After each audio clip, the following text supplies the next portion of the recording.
Hey, it's John Marc, and thanks for checking out this latest drawing video on how to draw a cartoon.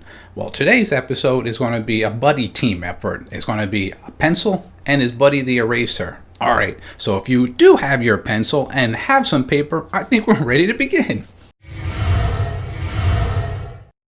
Here's step 1.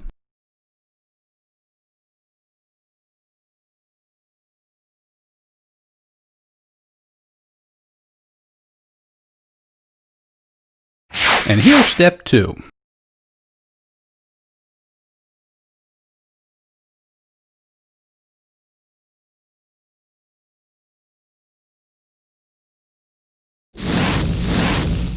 And here's the final third step.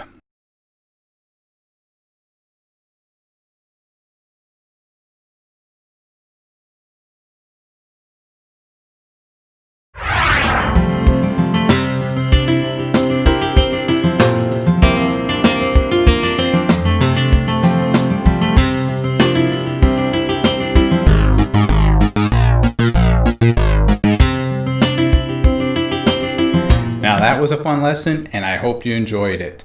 What I want you to take home with this lesson is, you ready? I actually drew two different things. I create like a buddy system. So when you're creating something, think outside the box. What could add element to the drawing or to the character that you're working with? All right, as always, I want to say thanks for watching this video and have a great day. Don't forget to visit our website. That's jmg-studio.biz. If you enjoyed this video, maybe you should take a look at our bookstore and download or purchase How to Draw 50 Different Fish.